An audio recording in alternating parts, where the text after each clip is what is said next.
Olá, boa tarde a todos, tudo bem? Eu sou Luiz Gustavo S., sou advogado na área do direito consumidor, atuo aqui no interior do estado de São Paulo.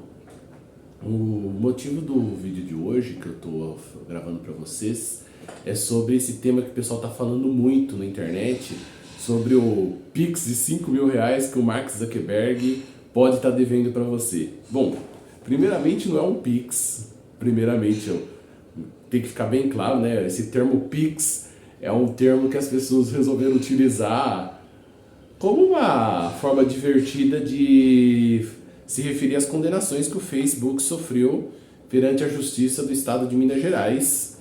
Recentemente foi proferido duas decisões em dois processos que tramitam perante a 29ª Vara Cível da Comarca de Belo Horizonte. Essas duas decisões são do dia 25 de julho. E o juízo da 29ª Vara Cível, que apreciou as duas causas, condenou o Facebook a pagamento de danos morais coletivos, no importe de R$ 10 milhões cada, e danos morais individuais para quem provasse que foi vítima dessas condutas danosas que o Facebook causou ao usuário. Quem ajuizou essa ação na época, essas duas ações, foi o Instituto de Defesa Coletiva, que é um instituto sediado lá no estado de Minas Gerais, e ele tem por objetivo defender diversos temas em nossa sociedade, dentre eles a questão do direito do consumidor. E as duas ações propostas, muita gente deve estar se perguntando por que dois processos? Porque os dois processos tinham finalidades distintas. O que aconteceu? Em 2018 e 2019, o Facebook teve um vazamento de dados. E esse vazamento de dados resultou aí na exposição de dados de milhares de usuários aqui no Brasil para pessoas mal intencionadas. Todas essas pessoas que tiveram os dados vazados foram vítimas dessas pessoas que tiveram acesso a esses dados? Não foram. Mas a questão foram ajuizadas duas ações justamente por causa desse fator. A primeira ação ajuizada, ela teve por objetivo tão somente discutir a exposição dos dados, ou seja, a vulnerabilidade do Facebook e dos serviços do então grupo Facebook, que hoje se chama Meta. Já a segunda ação teve um intuito reparatório, ou seja, a intenção da segunda ação era de reparar quem teve prejuízo em virtude dessa exposição. Então, na primeira, o prejuízo seria a mera exposição, independente de ter tido algo decorrente dessa exposição indevida dos dados pessoais. Já no segundo processo, era reparar os danos decorrentes dessa exposição indevida dos dados pessoais. O que aconteceu? As duas ações ajuizadas lá em 2019 foram julgadas procedentes pela Justiça Mineira agora em 2023, no dia 25 de julho de 2023. E, além dos danos morais coletivos de R$ 10 milhões, que está aqui no final da sentença, eu vou até ler para vocês. É uma sentença bem longa, de 22 páginas, muito bem fundamentada, por sinal. Os 10 milhões em danos morais coletivos, as duas sentenças definiu 10 milhões em cada uma. Então o Facebook vai ter que desembolsar 20 milhões de pronto. Mas tem um porém. Os 10 milhões vai lá para o Fundo Estadual de Proteção e Defesa do Consumidor lá do estado de Minas Gerais. Mas as duas sentenças fixaram uma indenização individual no valor de R$ 5.000 no primeiro processo para quem comprovar que possuía perfil no Facebook ou WhatsApp nos anos 2018 ou 2019, que foi a época aí de vazamento dos dados. Já a segunda ação é para quem provar que sofreu prejuízo efetivo, ou seja, comprovar que teve o WhatsApp clonado, teve o Facebook hackeado e registrou boletim de ocorrência. Quem conseguir provar isso e também provar que tinha um perfil na época, vai ter direito a uma indenização de 10 mil, porque vai somar 5 mil daqui com 5 mil daqui. Quem só provar que possuía o perfil do Facebook da época ou o WhatsApp na época, vai ter direito apenas os 5 mil da primeira ação. Mas não é qualquer data em 2018 ou 2019. Aqui nós temos o pulo do gato. Na verdade, aqui na fundamentação da sentença, está bem claro que você tem que provar, mais precisamente, que você tinha um perfil em setembro de 2018. Porque quando foi divulgado na mídia pelo Facebook sobre o vazamento de dados em dezembro de 2018, foi informado que no período de 13 a 25 de dezembro, os desenvolvedores tiveram acesso a outras fotos que você pode ter publicado no Facebook Stories ou apenas carregado sem publicar. Então, esse período aqui é muito importante você provar que você tinha o Facebook de 13 a 25 de setembro. Então, o mês de setembro é crucial, o mês de setembro. Mas também não é só setembro, tá, gente?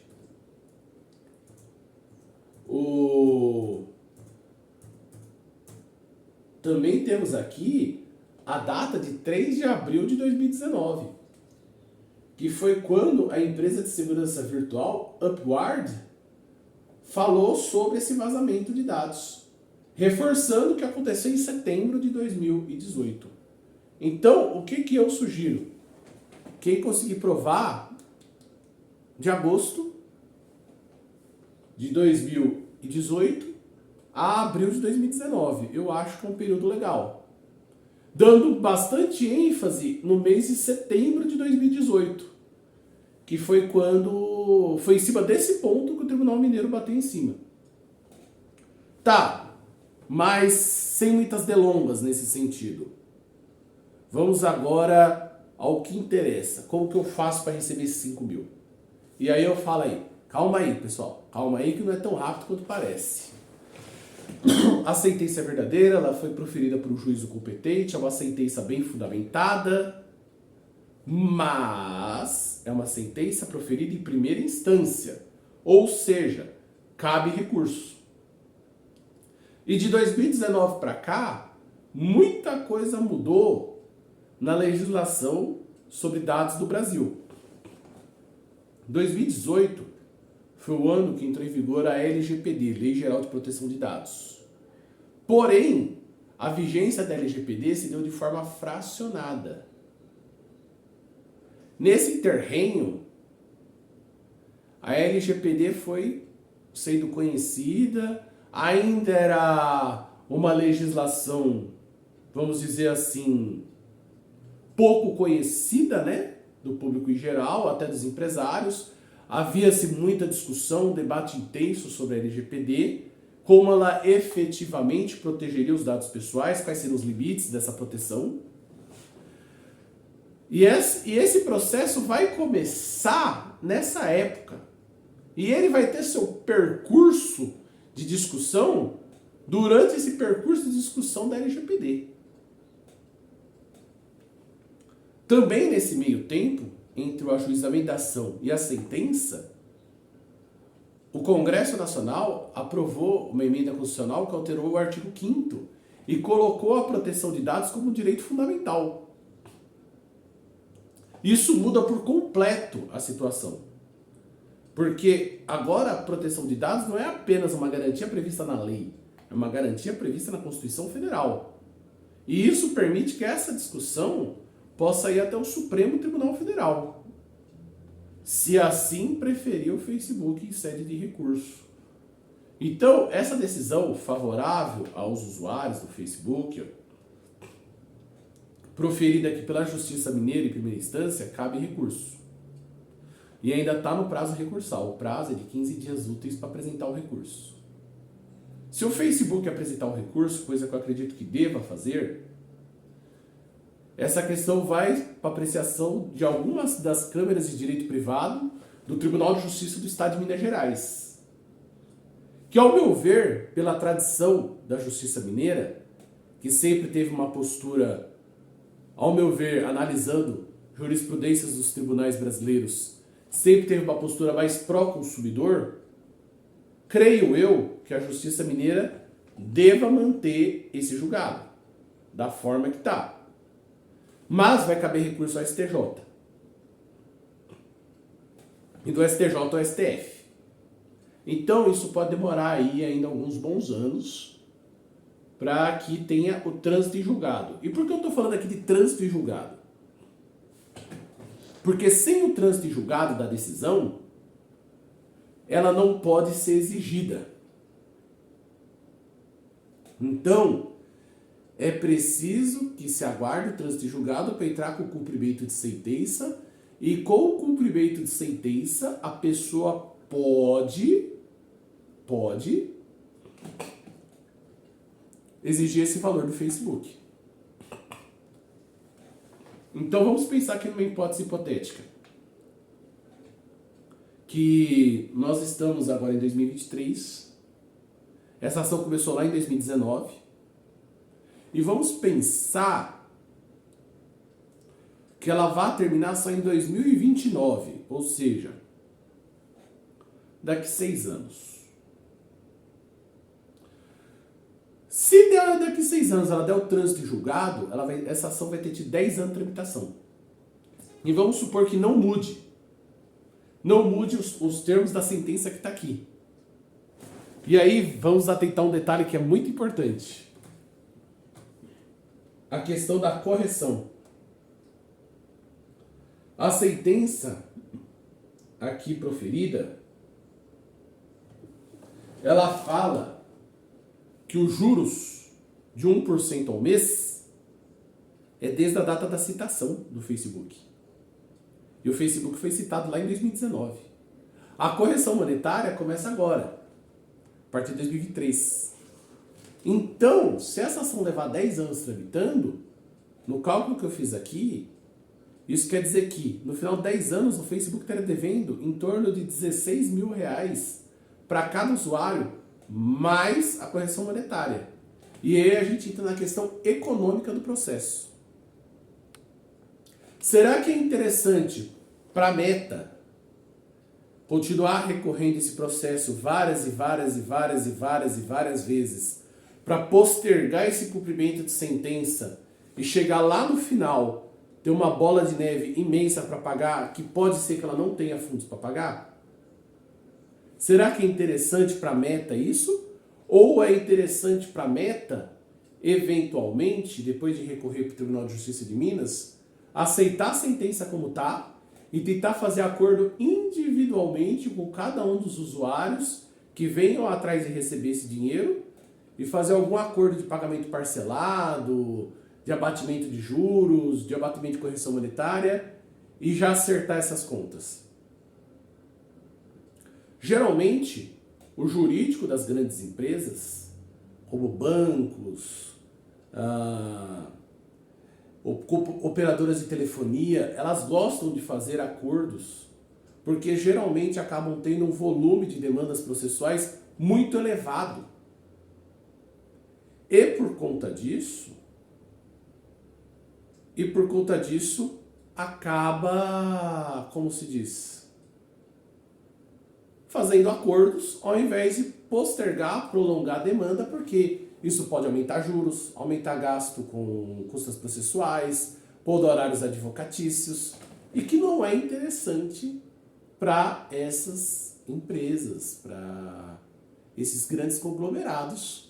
Afinal de contas, eles têm que reportar lucros aos seus acionistas, porque se não tiverem lucro, a ação deles desvaloriza e, consequentemente, gera uma bola de neve muito maior. Então, o que eu acho que vai acontecer à luz da legislação vigente e qual poderia ser uma estratégia até da defesa do Facebook para conter o volume futuro aí de execuções.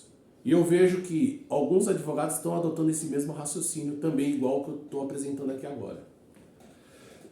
Quem tem interesse de entrar para receber esse dinheiro do Facebook, mesmo tendo consciência que isso pode levar um tempo para receber, deveria agora habilitar no processo como terceiro interessado, que eu já vi vários advogados do Brasil inteiro já estão fazendo isso. Porque uma vez você estando habilitado como terceiro interessado, você já comprova no processo que você era usuário do Facebook naquela época. Você já faz a sua habilitação no processo, apresenta no processo a documentação que comprova que você era usuário na época e, quando terminar a ação, você vai ser intimado para entrar com o cumprimento de sentença. Porque você já está habilitado ali no processo. Porque o que eu acho que talvez o Facebook vai fazer? Até por uma questão de segurança jurídica e também por uma questão econômica. O que a defesa do Facebook pode começar a adotar como discurso para evitar que isso vire uma bola de neve impossível lá no futuro? Pedir nos recursos que somente quem se habilitou como terceiro interessado nos autos da ação principal vai ter direito a esses 5 mil aqui. Entendeu? Então eu acho, isso aqui é uma opinião minha, baseada na lei, baseada em precedentes, eu acho que a defesa do Facebook pode utilizar isso aí como estratégia. E se basear no CPC, que diz que o título executivo, ele tem que ter definido as partes que tem aí direito a ele. Ou seja, o título executivo, que é a sentença, ela tem que mencionar o beneficiário. Então, na forma que está aqui proferida, a sentença ela não beneficia, porque ela fala aqui numa forma genérica, relativa aos usuários diretamente atingidos pelo vazamento de dados. Por que ela fala de uma forma genérica? Porque o judiciário não tinha como mensurar, na época que a sentença foi proferida, quem eram esses usuários. Mas agora, com a repercussão midiática, todo mundo sabendo que houve essa condenação, as pessoas podem se habilitar como terceiro interessado nesse processo e, quando chega lá na fase de cumprimento de sentença, quem não se habilitou, talvez vai ter dificuldades para conseguir receber esse valor. Não estou dizendo que não vai receber. Estou dizendo que pode haver dificuldades. E por que eu falo que pode haver dificuldades? Porque a própria sentença que fixou esses danos morais, ela colocou um item que tira a competência da justiça da 29ª Vara Civil da Comarca de Belo Horizonte e joga para o Brasil inteiro, que é o item 2.2 aqui. Saliento que o cumprimento individual de sentença em relação aos danos morais deverá ocorrer na residência de cada consumidor afetado. Ou seja, quando for cobrar esse valor, a pessoa que mora, por exemplo, em Dracena, aqui no interior de São Paulo, ela vai entrar aqui na Justiça de Dracena.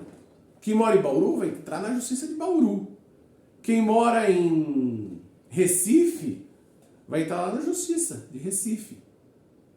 Não vai ser obrigado a entrar na Justiça do Estado de Minas Gerais. A não ser que a pessoa reside em Belo Horizonte, enfim. Mas se não for o caso, ela vai ajuizar aonde ela mora. E nisso são vários juízes apreciando a mesma demanda, são várias cabeças pensando da mesma forma. Então, da mesma forma não, sobre o mesmo caso, perdão. Então vai ser vários juízes pensando de formas diferentes, analisando esse caso. Então pode ser que tenha juiz que vai exigir da altura do